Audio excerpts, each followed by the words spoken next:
क्या डाला हुआ है इसमें? क्या है ये गुटखा डाला हुआ है और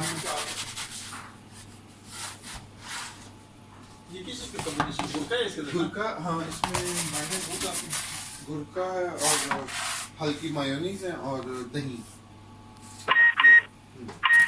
इसको यहाँ पर